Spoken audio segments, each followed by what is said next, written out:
In this video, I'm going to show you how to make a flan. To make the flan, you're going to need eggs, you're going to need vanilla extract, evaporated milk, condensed milk, salt. You're also going to need a teaspoon of rum and 2.5 cups of sugar. You're going to need a mixing bowl, a mixer, or you can use a blender, and you're also going to need 2 pans. You're going to need a small one and you're going to need a big one.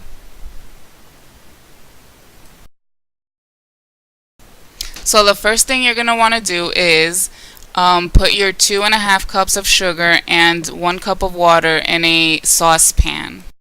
Make sure you do not use a non-stick pan because it won't work the same. It's not going to caramelize. So we're just going to keep mixing it until it starts boiling. Make sure not to burn yourself with this, so please be very careful. So we're just going to continue to mix this until it starts to get caramelized. As you can see here, it's starting to get a little bit dark. Just continue mixing it until it gets a little darker. Don't walk away from this because you will burn your house down. So once it's nice and golden brown, we're going to put it in our small pan, and make sure you wear oven mitts with this because you can burn yourself because the pan does get really hot. So now we're just going to add our ingredients into the mixing bowl. I'm adding the eggs, evaporated milk, and condensed milk into my bowl. Like I said before, if you don't have a hand mixer or a mixer, you can also use a blender for this.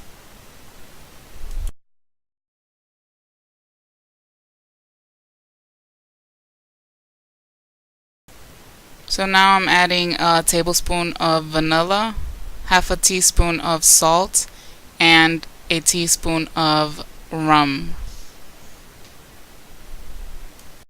I'm adding the rum to this so it doesn't taste too much like eggs.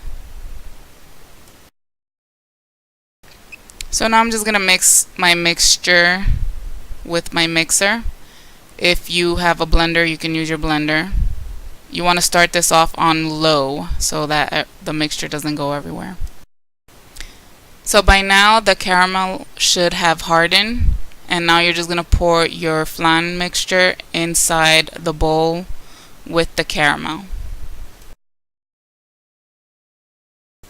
Now you're going to want to take some aluminum foil and you're going to tightly cover the small pan with it. To avoid air bubbles inside your flan, just place a napkin under your smaller pan. Now I'm just going to fill up my larger pan halfway through with water. So now I'm going to bake this at 350 degrees for about an hour to an hour and a half. After an hour, you're going to check your flan by putting a knife through it. If it comes out clean, then it's done. Once it's done, very carefully you're going to remove your pan from the oven. I would advise you to just wait and let this cool before you put it in the fridge or even remove the aluminum foil. So once this has cooled down completely, cover it and put it back in the fridge for about 6 to 8 hours or overnight. So I've had this flan in the fridge for about 6 hours and now I'm going to plate it. You're going to take a knife and you're just going to cut along the edges to loosen the flan up from the pan. Now you're going to take your plate and you're going to put it on top of your pan, and you're going to try and flip this as fast as you can so that you don't make a mess with the caramel. And very slowly you're going to lift your pan up to loosen up the flan. So now we're done. You can add some cherries to the top of it or some whipped cream if you like. And that's it. Thank you guys for watching. If you like my videos, please like and subscribe. I hope you enjoyed this recipe.